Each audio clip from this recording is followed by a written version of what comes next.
私はただ自分が死んだわけくらい知っておこうと思っただけだ。If there's a character who personifies loneliness in Inuyasha, chances are you're probably thinking of her. Proud, graceful, and gifted with a mind as sharp as her arrows, Kikyo's arc began and ended in death. A reminder that no matter how much you desire someone or something, life will always throw another obstacle towards you regardless of who you are. At the peak of the anime's popularity, at least in the West, reception towards her was on the divisive end. Some classified her as a jealous homewrecker, only acting as the agitator towards Inuyasha and Kagome, while the other side viewed her as a sympathetic character who staunchly upheld her loyalties and responsibilities to the end, despite being forced to exist in a reality where she is constantly reminded of her outsider status. I think you know which camp I'm in, judging on the title of this video alone. Hi, I'm Suin. Hello, nice to meet you. A little bit of backstory regarding my relationship with the Inuyasha TV series. Like many children who LARPed as their favorite 2D characters during recess in the early 2000s. I just wrote some great new lyrics to the Digimon theme. Here goes. Digimon, what a great show. It's a great show, I like it. Fly through the air, look at him digivolve. What does he look like, upside down? This show is one of the gateway anime that was always airing on Canadian television. As a 9-year-old watching a cartoon of a dog-eared creature killing hordes of demons by swinging a giant sword, it's safe to assume that I was enthralled by the unabashed amount of violence. But what brought me back every day to the family CRT TV were the episodes where the fast-paced action took a backseat and dwelled in the quieter moments.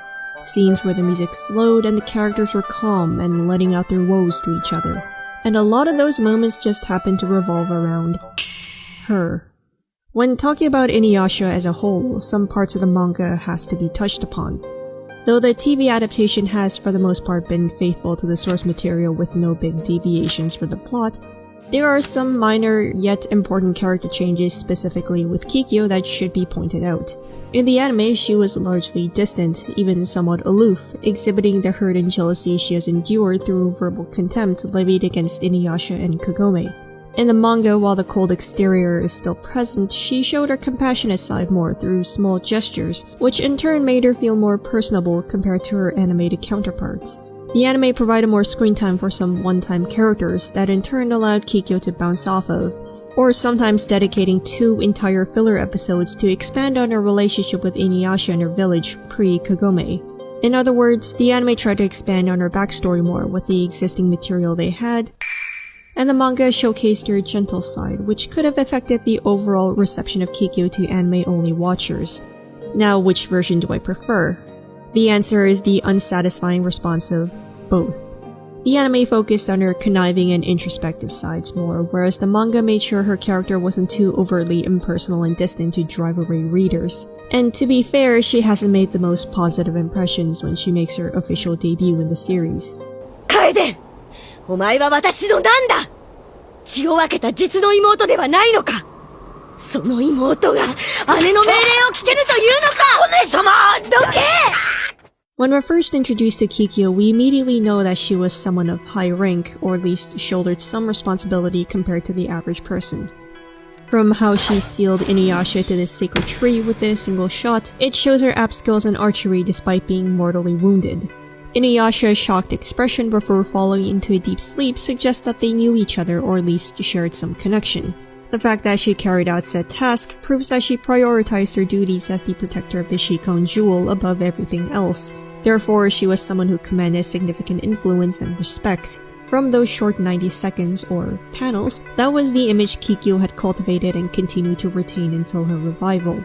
50 years after her death, her legend persists, further reinforcing the fact that she was revered and admired among her villagers. When she officially enters into the main timeline, the series does a complete 180 on the perception we had of her. No longer the quietly reserved and always in control, we hear scorn and bitter anger in a voice that was completely out of character for her.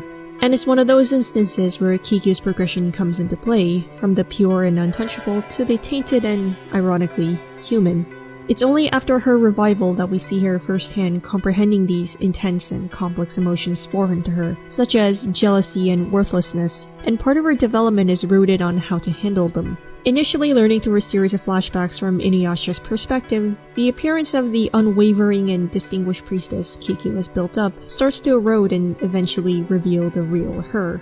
A deeply unsure and closed-off individual who felt trapped propping up a facade for the sake of others. 犬夜叉、そこにいるんだろ？降りてこないか？お前と近くで話すのは初めてだな。それがどうした？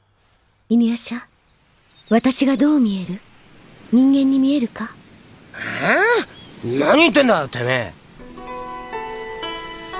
私は誰にも弱みを見せない。迷ってはいけない。妖怪につけ込まれるからだ。人間であってはならないのだ。お前と私は似ている。汎用のお前と。だからお前を殺せなかった。なんだそら愚痴か。おめえらしくねえな。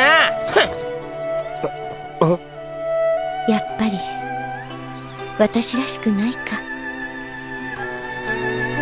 キキョウの寂しそうな顔を見て、俺は生まれて初めて悪いことをしたような気分になった。それからというもの、キキョウのことばかり考えるようになっていった。キキョウはいつも俺のそばに、俺もいつもキキョウと一緒に。Kikyo, prior to meeting Inuyasha, lived an unfulfilling, joyless life that also required her to emotionally distance herself in order to retain her spiritual capabilities. Her powers are linked to the safety of her village, and by extension many others, due to the duties of preventing the Shikon jewel from falling into the wrong hands. Essentially, in order to become the perfect protector, she must become a hollow husk of a warrior who, without hesitation, carried out her duties. As such, when Kikyo met Inuyasha, someone who was pushed to the fringes of society due to his parentage, developed a fondness for him because at their core, both wanted the same thing, though for different reasons: a desire to belong. That is the foundation of Kikyo and Inuyasha's relationship, the need to belong in a society that expects them to meet at a certain level for something that was completely out of their control. They grew close on the basis of being broken characters, developed a fundamental understanding of each other because they could relate to experiences unique to them that no one could fathom.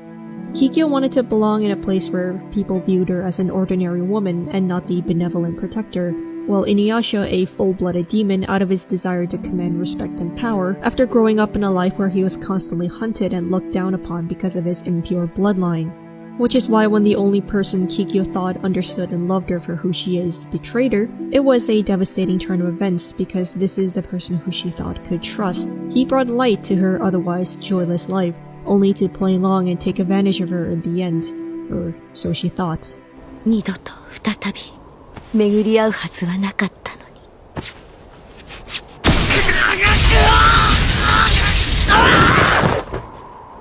Kikyo is a sympathetic character not because she's dead, but because she is a product of the past who no longer has the opportunity to pursue her own happiness. At the end of the day, it doesn't matter if the story has a good or bad ending, the fate remains the same as her first: death. Her chapter has already closed 50 years ago, kaput. There is no future for her apart from a renewed raison d'etre of settling her score with Naraku. For a short time, Kikyo tried to create a new life for herself, away from the jewel-gathering ruckus to carve a new identity in a different village, and for a minute she succeeded. The children loved her, the people appreciated her medicinal knowledge, and her kindness charmed everyone. But once again, she's pulled back into the remnants of her past, reminded that she will always be the odd one out, and her ties to the jewel will always come back. Kikyo has no home or family she can return to, and except for the clay and dirt vessel that houses her soul, quite literally doesn't belong in the land that she dwells in. She is a walking contradiction. Her very existence confuses Inuyasha, as he was supposed to move on from her. However, he now has no choice but to confront his feelings head-on between two characters who represent a significant chapter in his life, while insisting on keeping his connection to his previous life alive. That in turn contrasts greatly to Kikyo's reincarnation Kagome, who came from an ordinary loving family surrounded by friends in the mundaneness and safety that is contemporary Japan. When things go awry, she could always return back to her time.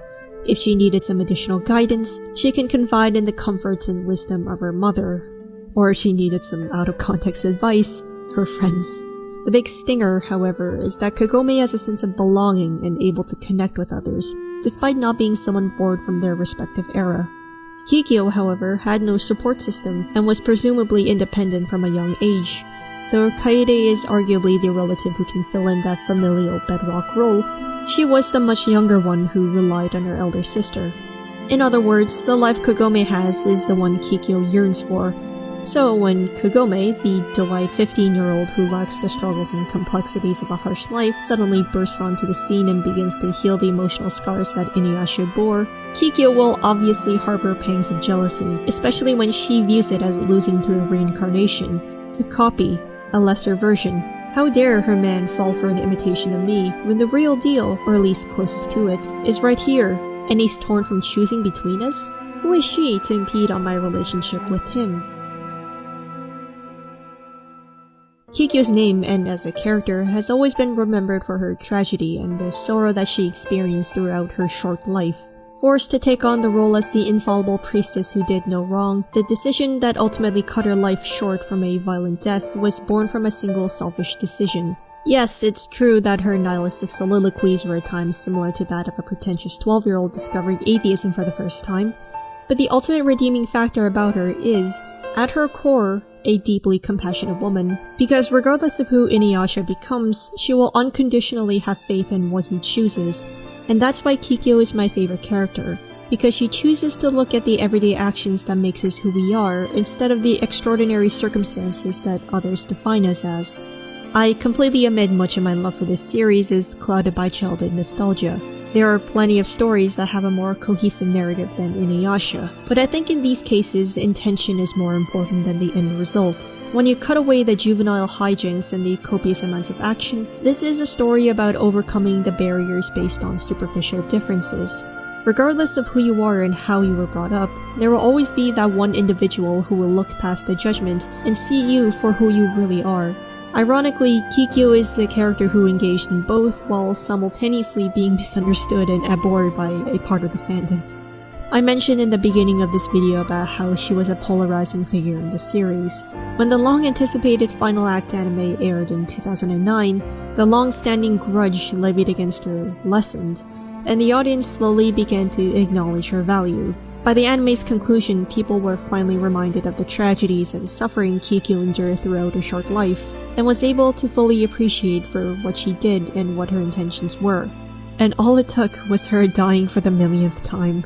Who would have thought?